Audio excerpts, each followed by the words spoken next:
승리자 되신 우리 예수님께서 이제 제일 처음 회당에 들어가서 하나님 말씀을 증거합니다.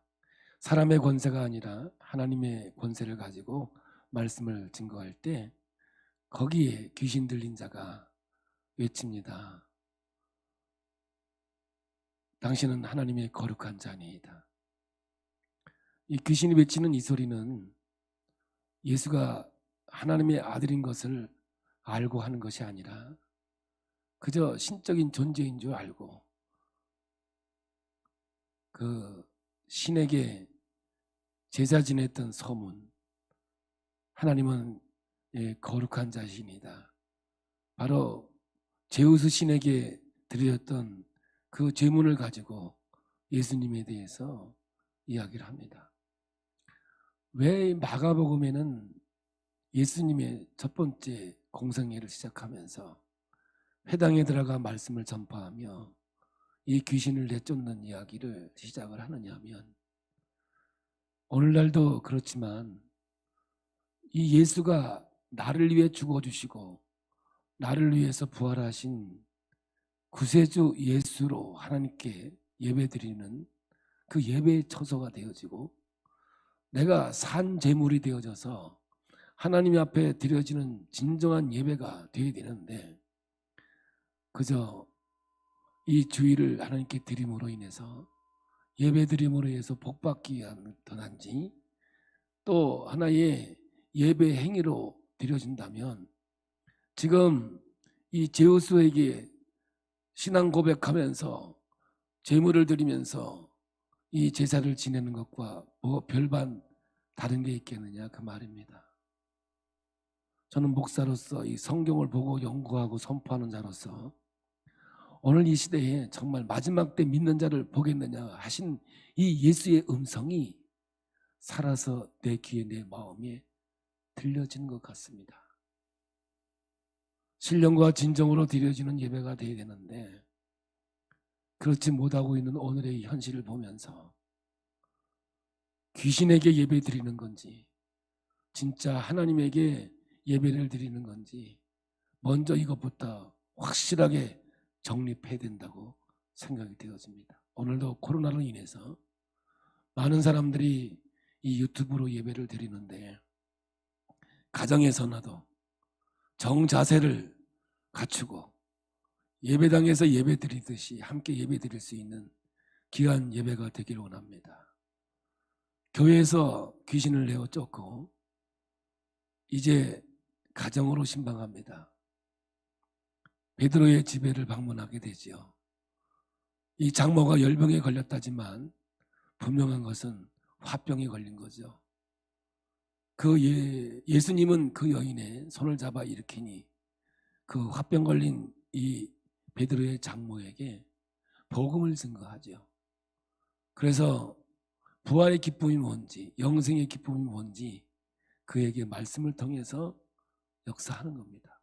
손을 잡아 일으키니 정말 죽은 자여 일어나라, 달리다굼의 언어의 용어로 가지고 성경을 기록한 것을 보면 분명히 오늘 우리 가정이 예수 믿고 구원받은 천국의 역사가 있어야 될 줄 믿습니다. 그러므로 여러분, 천국은 죽어서 가는 하나님 나라라고 생각하면 안 됩니다. 분명히 이 땅 위에서 내가 천국을 누리지 않는다면 내일의 천국은 결코 있을 수 없음을 성경을 우리에게서 보여주고 있는 거죠. 지긋지긋한 이 세상을 떠나서 천국 가겠다라는 생각을 아예 접어버리는 것이 오늘 성경이 우리에게 주시는 하나님의 음성으로 들려져야 되는 겁니다. 그러므로 예수 그리스도가 나를 위해 죽어주신 이 십자가의 사랑이 오늘 나를 지배한다면 그 부활의 기쁨으로 오늘을 살아내는 것이 이 땅의 그리스도인으로서의 삶을 분명히 살아가는 것이라는 것을 깨닫기를 예수의 이름으로 축복합니다. 이제 예수님은 가정을 나왔습니다. 그리고 마을을 떠납니다. 마을이 예수님에게 나옵니다. 마을 사람들이 나와야 우리가 맞는 것 같지만 세번역에는 그렇게 번역을 했습니다. 마을 사람들이 예수께 나왔다. 그러나 우리의 성경이 정확한 해석인 것 같습니다. 마을이 예수께 나왔습니다. 이것은 뭐냐면 마을이라는 것은 전통과 습관과 익숙한 것들이 녹아져 내려 있는 것이지요. 이것은 뭐냐? 우리는 집착이라고 하는 겁니다. 내가 잡고 있는 것이 이것이 나를 살릴 것 같고 이것이 나를 먹여줄 수 있을 것 같고 이것이 나를 온전케 할 것 같고 그것만 잡고 있으면 살아낼 수 있을 것 같이 생각되는 것 같지만 여러분 그것을 펼쳐내지 않으면 내 손에서 놓지 않으면 떠나지 않으면 이 광야에 하나님의 놀라운 새로운 역사는 결코 없다는 걸 아셔야 됩니다. 여러분 이 말씀이 왜 이렇게 정확하게 맞느냐 하면 애굽에서 죄를 져서 애굽에서 떠나게 되죠. 자기 의지로 떠난 게 아니에요. 죄로 인하여 강제로 퇴출당한 거죠. 그러나 이 세상에서 이 광야에서 새로운 역사를 새로운 세계를 만들기 위해서 하나님의 은총을 입은 자들이 다시 돌아가는 것이 바로 본향 천국의 삶이 되는 것입니다. 이스라엘 백성들이 애굽에서 430년 동안 종살이했습니다. 하나님이 모세를 통하여 그들을 이끌고 어디로 익숙된 그곳 먹는 거나 입고 살아가는 모든 것이 익숙되었던 애굽의 종살이에서 벗어나 이제 광야로 끌고 갑니다. 그래서 이스라엘 백성들은 광야는 먹고 살 곳이 없는 것이 아니라 새로운 역사를 만드는 것, 새로운 세계를 창조하는 것으로 그들은 인식하고 있기에 세례 요한도 광야로 가서 외칩니다. 회개하라 천국이 가까웠느니라. 그들의 선포가 그들에게 임했고 그들은 바로 쿰난 공동체, 사랑의 공동체를 만들어 SNF파 이 공동체를 통해서 하나님의 나라의 복음이 선포되어졌던 것을 보게 되는 겁니다. 사랑하는 성도 여러분, 오늘 우리는 교회에 머물러 있으면 안 됩니다. 교회에서 나가 가정으로가 천국의 기쁨을 누려야 되고요. 가정에서만 있어서 안 됩니다. 세상 속으로 나가서 그리스도의 향기를 풍기며 그리스도의 능력 있는 그리스도인으로서의 삶을 살아갈 때 이 세상이 변화되어지는 것이 우리 요한 웨슬레의 신앙 바로 사회 구원의 역사를 이루는 것이 기독교가 해야 될 일이라고 분명히 고백하고 있는 거죠. 교회에 머물러 있으면 큰일 납니다. 가정에서 머물러 있어도 안 됩니다. 그 익숙된 곳을 또 떠나 세상으로 나아가서 복음을 증거하고 저 죽어가는 영혼들을 위하여 하나님 말씀을 선포하는 것이 오늘 우리에게 주어진 사명이라는 사실을 분명히 여러분 깨달아야 되는 겁니다. 이제 하나님께서는 구체적으로 자신에 대해서 말씀하기 시작하는데 오늘 우리에게 주시는 이 40절 이제 오늘 본문이 해서 1장으로 마무리를 짓는데 어떻게 주님께서 우리에게 말씀을 선포하는지 귀를 여시고 말씀의 능력에 오늘 취하시는 귀한 시간이 되기를 축복합니다. 우리 본문 1장 40절을 한번 함께 봉독합니다. 한 나병 환자가 예수께 와서 꿇어 엎드려 간구하여 이르되 원하시면 저를 깨끗하게 하실 수 있나이다. 여기에 나병 환자가 등장을 합니다. 오늘날 우리는 한센병이라고 하기도 하죠. 이 병이 어떤 병이냐 하면 신경계, 말초신경이 이제 바이러스로 인해서 침범당하여 조직이 변형을 일으키는 감염병입니다. 대표 중심으로 피부와 말초신경의 부위가 감각이 둔해지고 살이 썩어져가도 본인 스스로 깨닫지 못하고 느끼지 못하는 그러한 질병이기도 합니다. 그래서 나병은 구약에서는 하나님의 심판의 개념으로 보았습니다. 하나님 앞에 벌받은 개념으로 보았다는 얘기죠. 오늘날은 절대로 적용할 수 없는 부분이기도 합니다. 그러면 구약에서는 왜 나병을 하나님의 징벌로 이해를 했을까요? 죄에 대한 무감각입니다. 죽어가도 모릅니다. 자기가 어떻게 살고 어떻게 가는지 모르고 있기 때문에 여러분 구약에서의 나병 환자는 종교적인 문제로 이야기하고 있다는 얘기죠. 근데 이 나병 환자가 예수 앞에 나옵니다. 그런데 마태복음에는 가까이 나와서라고 가까이를 더 성경에 기록하고 있습니다. 그러나 이 마가복음에는 가까이는 생략되어 있지요. 꿇어 엎드려 간구하 이르되 원하시면 저를 깨끗하게 하실 수 있나이다. 여기서 우리는 너무너무 궁금한 게 있습니다. 어떻게 나병 환자가 예수님께 가까이 나올 수 있었는가? 문둥병자, 나병 환자는 사람에게 가까이 왔을 때 돌에 맞아 죽어도 절대로 법에 걸리지 않습니다. 사람이 돌로 쳐 죽여도 전혀 관계가 없던 시절이었습니다.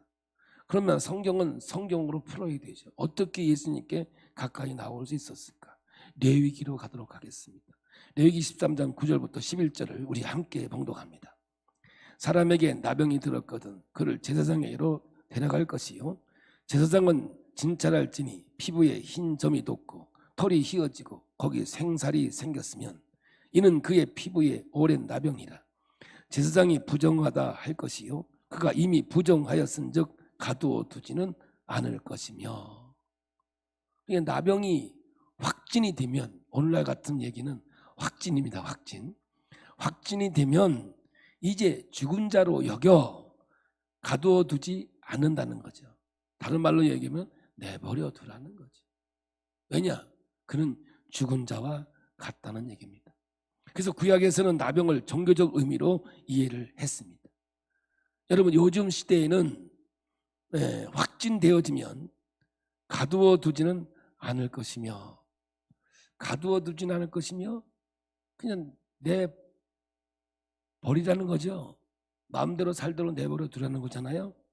근데 오늘날은 다 가두어 두죠. 나병 환자의 병이 확실하기 때문에 치료를 더 이상 하기 위해서 격리시키지는 않는다는 겁니다. 오늘 우리가 격리하는 이유는, 코로나 이런 이유는 치료하기 위해서 격리하고 전염을 막기 위해서 격리하지만, 이때 나병 환자가 마음껏 밖에서 나가 돌아다닐 수 있는 것은 이제 치료를 포기했다. 이제 죽을 사람이니까 내버려 둬라. 이런 이야기를 성경은 기록하고 있는 거죠. 그러니까 율법에 보면 나병 환자를 가둘 필요가 없다라고 말하는 겁니다. 이게 참 중요한 얘기입니다, 여러분.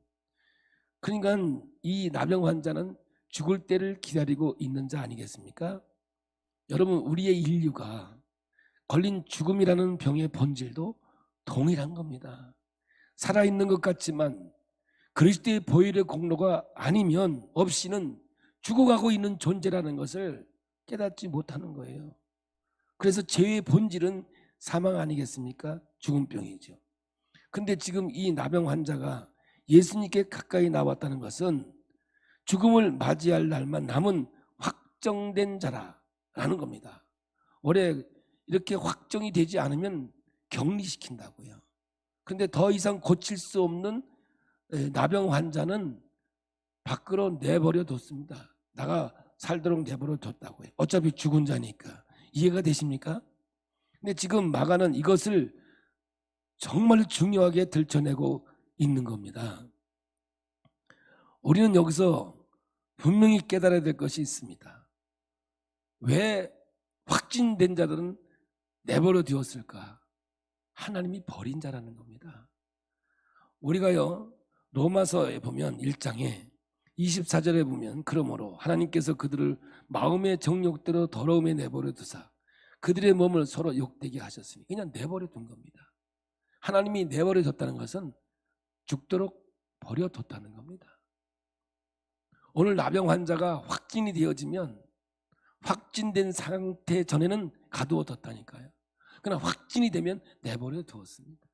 근데 사도 바울은 이 이야기를 이제 신약에 와서 이렇게 말합니다. 하나님 앞에서 정욕대로 살도록 그냥 내버려 뒀다는 거예요. 그건 뭐예요? 버리운 자라는 겁니다. 그러니까 하나님의 징계가 있고 하나님의 다스림이 있다면 아직 살아있는 자예요. 그러나 멋대로 마음대로 하도록 내버려 둔 것은 죽은 자라는 겁니다. 하나님이 버리었다라고 하는 것이죠. 이 종교적인 의미를 오늘 사도 바울은 이 레위기에서 가지고 와서 로마서 1장에다 이야기를 하고 있는 겁니다. 로마서 1장 28절에는 또한 그들이 마음에 하나님 두기를 싫어하며 하나님께서 그들을 그 상실한 마음대로 내버려 두사 합당하지 못한 일을 하게 하셨으니 내버려 두었다는 거예요. 다시 한번 얘기합니다.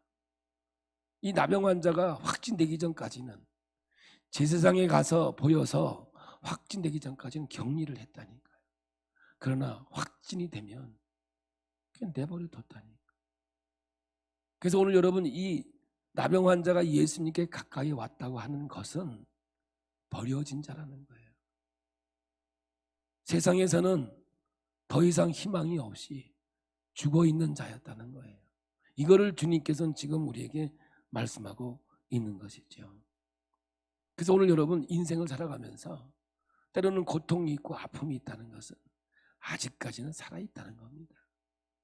하나님이 내 인생 속에 간섭하셔서 때로는 망하기도 하고, 때로는 환난을 당하기도 하고, 때로는 인생의 고난이 오는 이유는 아직은 살아있기 때문에 그런 거예요. 근데 그러한 모든 것들이 없어지면 이제는 죽은 자로 간주하고 그냥 내버려 둔 거예요. 이거만큼 두려운 건 아니에요. 그래서 하나님의 심판 중에 가장 큰 심판은 뭐냐? 그냥 네 멋대로 하도록 내버려 두는 겁니다. 그 말은 바로 지옥이지요. 멸망이지요. 그러므로 내 인생 속에 하나님이 개입하셔서 때로는 시험이 있고 때로는 환난이 있는 것이 살아있는 거라니까요. 저는 제 인생 속에 이걸 경험했다니까요. 6개월 동안 병원에 입원했을 때 신경이 무너지니까요, 주사기를 찔러도 아프지 않았어요. 저는 꼬집어도 안 아팠었습니다. 근데 하나님의 손길 속에서 신경이 살아나니까 아프기 시작하더라. 난 그때 아픈 게 이렇게 축복인 줄 몰랐어요. 고통이 진짜 내가 살아있다고 하는 증거는 몰랐어요. 오늘날 암도 마찬가지. 아프기 시작하면 이미 떠난 거예요. 그러나 우리는 그 아프다고 하는 것 때문에 살아나는 거죠. 그래서요, 저는 이렇게 표현해요. 내가 병이 걸렸으면 세상에서 볼 때는 병이지만 내 안에서는 살기 위한 반응이다라고 저는 고백해요. 바로 이 말씀을 가지고 저는 얘기하는 거거든요. 오늘 우리의 인생 속에 고난이 오는 거 이상하게 여기지 마세요. 때로는 아픔이 오고 환난이 오는 거 이상해 여기지 마세요. 아직은 하나님이 우리를 사랑하시고 우리를 놓지 않고 붙잡고 있다고 하는 증거인 줄 여러분 깨닫기를 원합니다. 이제 두 번째로 질문이 와요. 이 나병 환자가 예수께 가까이 와서 원하시면 저를 깨끗하게 할 수 있나이다. 종교적인 언어를 해요. 이건 믿음의 고백이에요. 이 나병 환자가 예수님 앞에 와서 믿음으로 고백하고 있다고요. 당신이면 나를 깨끗하게 할 수 있습니다. 그러면 이 나병 환자가 어떻게 이 믿음이 생겼을까? 이거를 오늘 성경에서 발견해야 되는 거예요. 제가 누가복음을 여러분에게 강의할 때 삭개오가 예수님을 만나고 싶어서 뽕나무에 올라갔다 그랬습니다. 키가 작아서. 열정이 있어서 올라갔을까요? 아닙니다. 그는 믿음이 있었습니다. 이미 예수라는 소문을 들었고 예수가 하나님의 아들인 것을 그는 믿었다는 거예요. 그래서 그 믿음을 가지고 올라왔기 때문에 예수님이 그 삭개오에게 가까이 오셔서 믿음의 이야기를 하고 있는 거 아니에요. 응? 삭개오야 내려와라. 내가 오늘 너희 집에 유하겠다. 이 하나님의 말씀을 들으셔야 돼요. 마태가 세금 받는 데서 앉아 있을 때 예수님께서 부르셨어요. 나를 따라오라. 그는 모든 걸 버리고 예수를 따라갑니다. 여러분 한순간에 그 믿음이 왔을까요? 아닙니다. 이미 그는 예수에 대해서 얘기를 들었고 그 일생을 살아오면서 잘못된 삶을 깨달아서 갈등이 있었을 때 우리 주님이 다가오셔서 그 말씀 한마디에 예수를 따라가게 된 것이죠. 그러니까 오늘 여러분 우리가 예수 믿으라고 그 말 들려질 때 그때가 여러분 감사하고 기쁨이에요. 이제 포기하면 믿거나 말거나 마음대로 살아라고 내버려 두는 거예요. 그러면 그만큼 이 땅에서 저주는 없는 거라고요. 오늘 성경은 그 말씀을 우리에게 하고 있는 거거든요. 그러면 이 나병 환자가 언제 믿음이 생겼을까? 마태복음 5장 1절에서 성경은 이렇게 말해요. 예수께서 무리를 보시고 산에 올라가 앉으시니 제자들이 나아온지라. 예수님이 산상수훈이 마태복음 5장에서 7장까지 시작이 돼요. 그럼 8장 1절에는 예수께서 산에 내려오시니 수많은 무리가 따르니라. 지금 이 내려올 때 이 나병 환자가 예수께 나온 거거든요. 가까이. 그러니까 마태복음 5장, 6장, 7장은 산상수훈, 우리 예수님께서 산에서 얘기하는 거예요. 여러분, 이 산상수훈의 이 산은 가보시면 언덕보다도 못해요. 우리 제가 살던 동산만 타도 못해요. 뭐 이렇게 큰 산이 아니에요. 아주 뭐 우리 감개만큼도 높지 않아요. 아주 조그만 언덕 같은데, 근데 왜 산이라고 표현되어 있느냐면 이스라엘 백성들이 애굽에서 탈출하여 시내산에서 왔을 때 하나님의 말씀을 받지요. 계명을 받는 거예요. 그 계명을 통해서 이스라엘 백성이 하나님의 백성이 되는 놀라운 사건이 되는 건 아니겠습니까? 그것을 상징해서 예수님도 이렇게 산에서 말씀을 전하는 거죠. 이것이 바로 마태복음 5장, 6장, 7장에 걸쳐서 하신 말씀이 되는 거예요. 이 말씀을 이 나병 환자가 들은 거예요.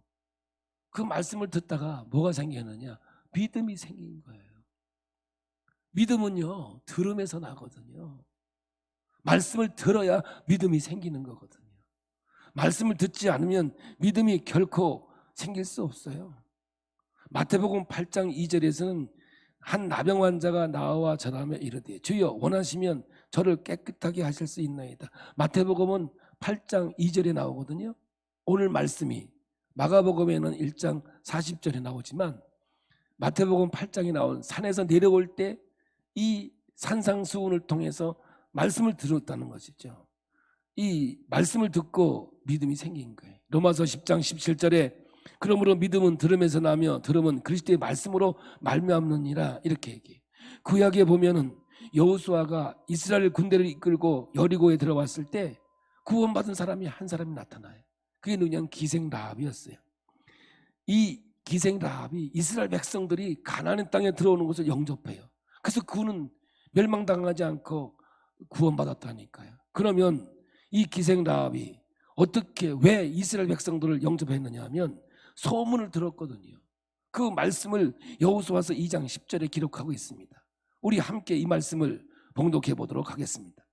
이는 너희가 애굽에서 나올 때에 여호와께서 너희 앞에서 홍해 물을 마르게 하신 일과 너희가 요단 저편에 있는 아모리 사람의 두 왕 시온과 옥에게 행한 일 곧 그들을 전멸시킨 일을 우리가 들었으니라. 그런데 여러분 이 라합만 들었겠어요? 기생 라합만 들었겠어요? 아니에요. 많은 사람이 들은 거예요.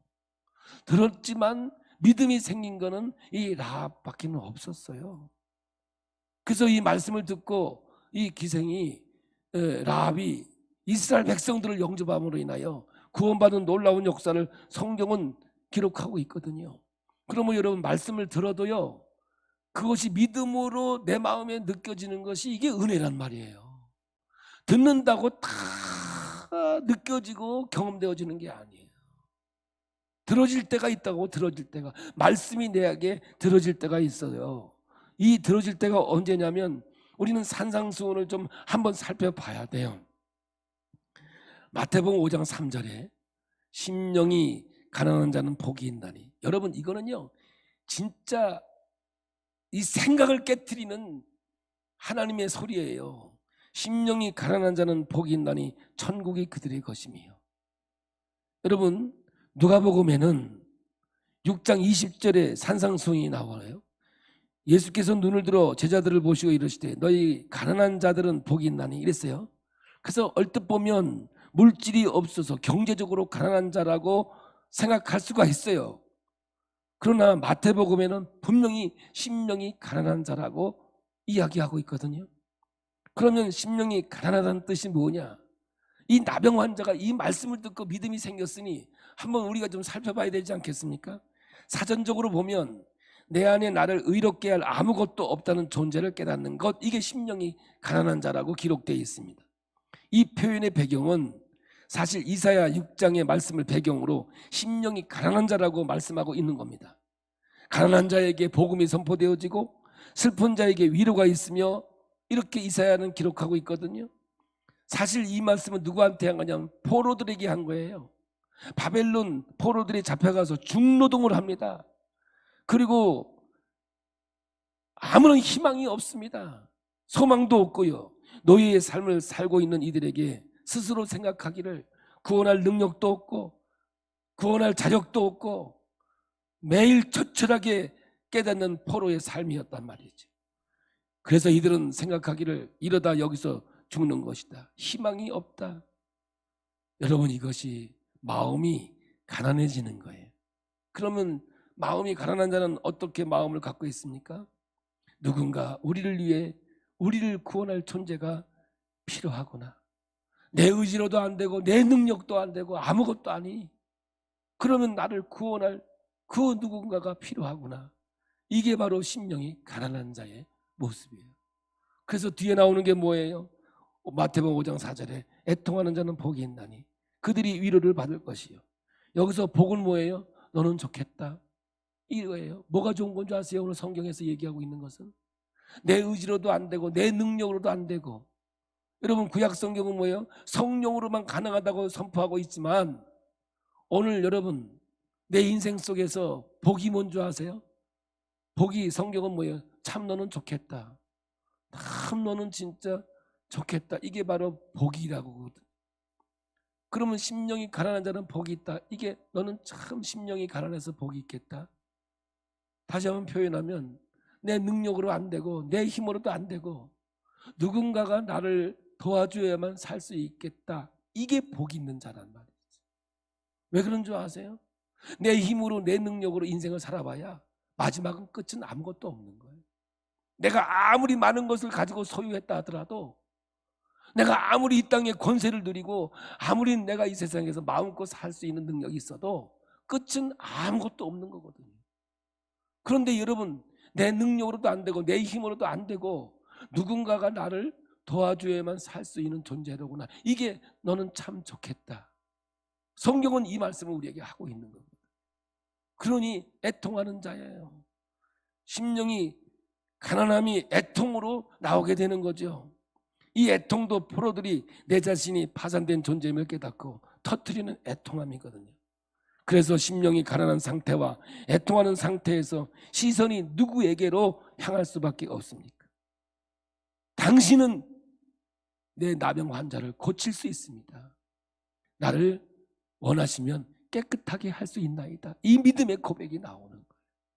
오늘 우리는요, 이 심령이 가난한 자가 되고 애통하는 자가 되면 하나님 내 능력으로 안 돼요. 내 의지로 안 돼요. 이때 하나님이 나를 도와주셔야 돼요. 이 심령이 되고 애통함이 될 때 말씀이 귀에 들어오기 시작하는 거예요. 그래서 이 나병 환자는 이 팔복, 이 산상수훈의 이야기를 들으면서 심령이 가난한 자고 애통하는 자였거든요. 그래서 그때 주님께서 하시는 그 말씀이 믿음으로 그 마음에 들어오게 됐고, 이 나병 환자는 저 주님이야말로 나의 구원자고 메시아고 나를 구원할 수 있구나. 그러니까 원하시면 나를 깨끗하게 할 수 있나이다. 이 고백이 그에게 간증으로 터져 나오게 된 거예요. 여러분, 아무나 말씀을 듣는 게 아니에요.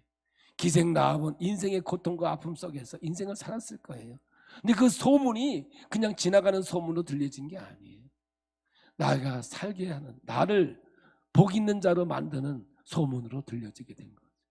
오늘도 이 말씀이 여러분에게 선포되어지고 내 마음속에 생명의 말씀으로 들려지는 자는 누구냐? 심령이 가난한 자와 애통하는 자에게 들려지고 깨닫게 해주고 이 말씀이 능력이 되는 줄 믿으시길 바랍니다. 이제 이 팔복의 주제가 예수 그리스도 아니겠습니까? 깨끗하게 할 수 있는 종교적인 언어이지요. 성경을 보겠습니다. 한 번만 더 보겠습니다. 40절 41절 한 나병 환자가 예수께 와서 꿇어 엎드려 간구하여 이르되 원하시면 저를 깨끗하게 하실 수 있나. 이 믿음의 고백이에요. 이미 벌써 주님이 당신은 나를 깨끗하게 할 수 있나이다. 할렐루야. 이게 복 있는 자죠. 41절 예수께서 불쌍히 여기사, 그러니까 여러분 애통하는 자가 되니까 주님께서 우리를 불쌍히 여겨줘야 돼요. 긍휼히 여겨줘야 돼요. 그러니까 이런 말씀하는 거예요. 손을 내밀어 그에게 대시며 이르시되 내가 원하노니 깨끗함을 받으라 하시니. 할렐루야. 이 나병 환자가 깨끗함을 입었어요. 이거는 예수님께서 깨끗함을 받으라고 입으라고 선포하셨어요. 이분이 누구길래 선포하니 이 나병 환자가 깨끗해졌겠냐고요. 그 이야기를 계속해서 하고 있는 거예요. 이제 43절 보겠습니다. 곧 보내시며 엄히 경고하사 이르시되 44절 삼가 아무에게 아무 말도 하지 말고 가서 내 몸을 제사장에 보이고 내가 깨끗하게 되었으니 모세가 명한 것을 드려 그들에게 입증하라 하셨나. 예수님께서 그를 불쌍히 여기시고 손을 대니 그 나병 환자가 깨끗해졌어요.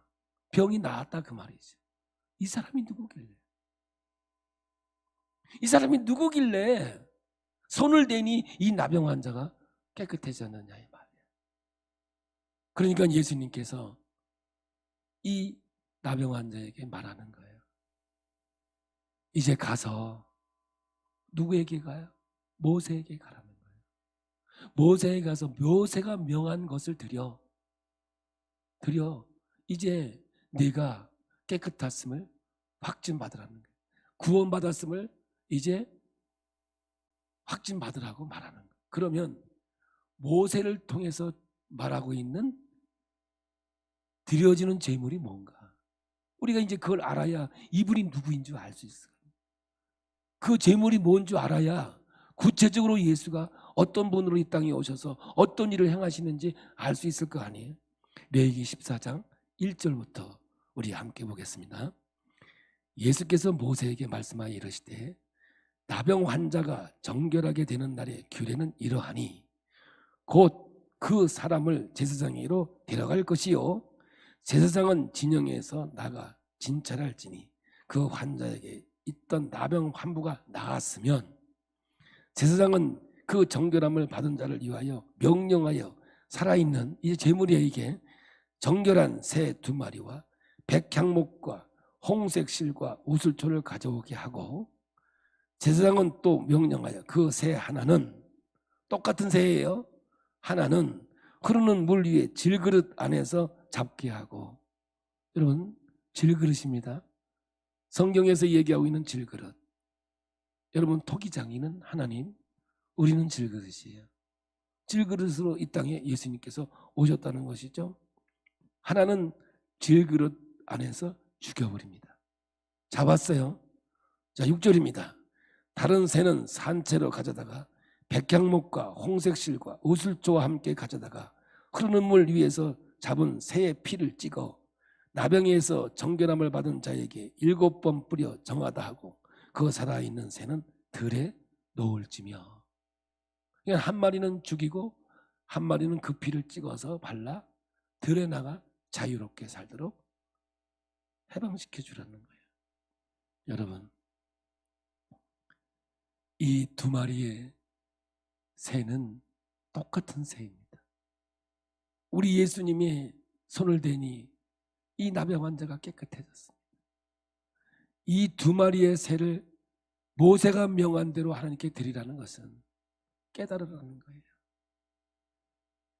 내가 너희와 똑같이 육체를 가지고 이 땅에 와서 내가 십자가의 죽음으로 그 피를 발라 우리는 깨끗해지고 구원받은 자로서 자유와 평안을 누리라고 우리 주님이 이 말씀으로 역사하고 있다는 사실을 오늘 우리는 깨달아야 되는 거죠.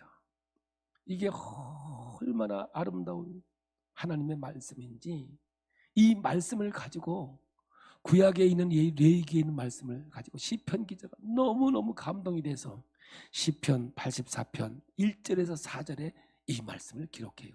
그러니까 이 레위기에 있는 말씀, 구원받은 하나님의 말씀을 가지고 감동이 돼서 기록한 말씀이에요. 이것이 시편 84편 1절입니다.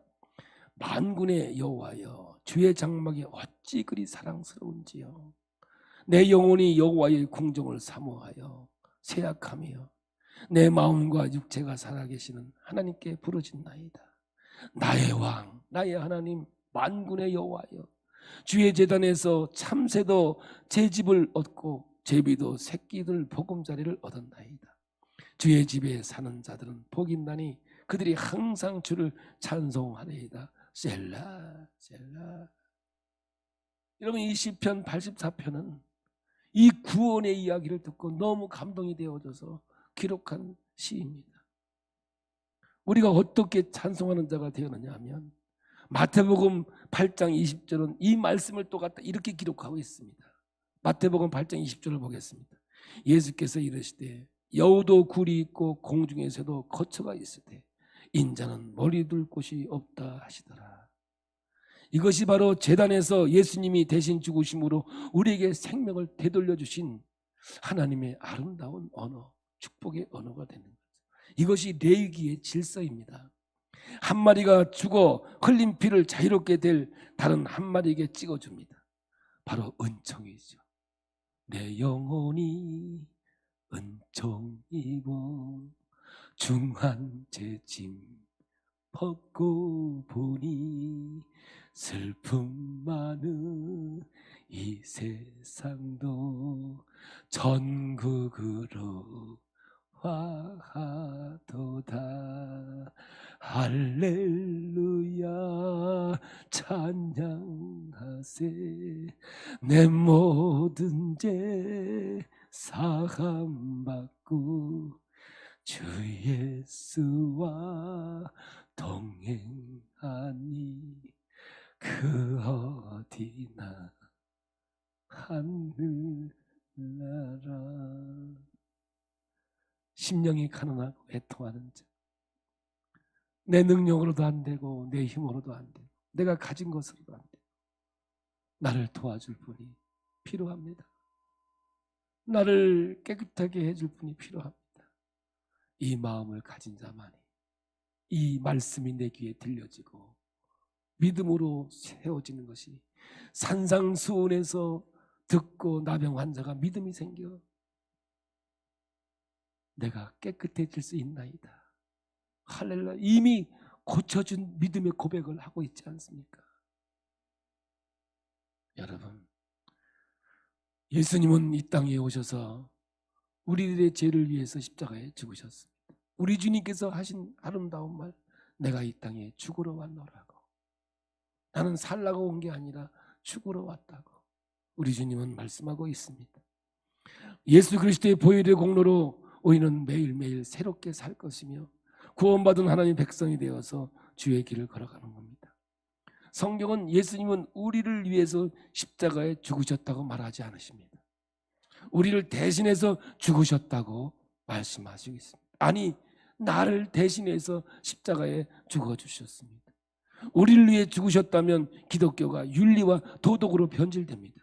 그러나 기독교는 예수님이 십자가에서 나를 대신해서 죽어주신 사건이고 그 사건이 2000년 전에 있었던 사건이지만 오늘 나의 사건이 되어 나를 자유롭게 풀어서 저 광야로 날려보는 새처럼 자유를 잊게 되는 거지. 우리 주님의 이 아름다운 언어가 오늘 우리 마음속에 있기를 원합니다. 여러분, 우리의 죄값이 지불된 자리가 바로 십자가입니다. 구원은 공짜가 아닙니다. 값으로 먹일 수 없는 대가가 지불된 자리입니다. 우리는 정말 감사하면서 살아야 할 이 땅의 삶입니다. 여러분에게 주어진 인생이 무엇입니까? 이 세상의 어둠입니까? 이스라엘 나라의 역사는 어둠으로 시작해서 아침으로 갑니다. 여러분, 우리의 인생이 아무리 어둠이 있을지라도 분명히 성경은 또 이 또한 지나가고 새벽이 동토 구원의 역사가 우리에게 이루게 될 줄로 믿습니다. 우리 이 땅에 살아가면서 절망하고 좌절할 인생이 아닙니다. 여러분, 나에게는 희망이 없지만 우리 주님의 희망이 되어져서 내 인생 속에 오셔서 우리를 복된 삶으로 분명히 인도해 줄 줄로 믿습니다. 여러분, 이 구원의 감동이 여러분에게 어떻게 다가오십니까? 오늘 이야기가 어떻게 나의 왕, 나의 주, 나의 하나님, 이렇게 여러분 고백으로 다가오십니까? 오늘도 그냥 지나가는 하나의 이야기로 소문으로 들려주십니까? 저는 이 나병 환자를 이제 예수님께서 처음으로 등장시키면서 이 말씀을 우리에게 가르쳐준 것은 저 로마 시대의 1차 박해에 죽어가는 순교자들과 그 고통과 아픔 속에 살아가는 그들에게 승리자 되신 예수님의 이 아름다운 이야기를 펼치면서 예수 그리스도의 피가 너희를 자유케 하리라, 진리가 너희를 자유케 하리라, 너의 인생 속에 다가오셔서 천국의 소망으로 너의 삶을 지켜줄 것이다 말씀하시는 이 진리의 말씀을 받으시면서 우리가 구원받은 것이 여러분 공짜 같지 않습니까? 그러나 여러분 그만한 대가가 지불되어진 구원의 사건이라는 걸 오늘 우리 마음에 새기면서 하루하루를 살 때 그냥 사는 것이 아니라 감사함으로 열정으로 살아낼 수 있는, 아니 천국을 지금 누리며 살아갈 수 있는 저와 여러분이 되기를 예수의 이름으로 축복합니다. 축복합니다. 할렐루야.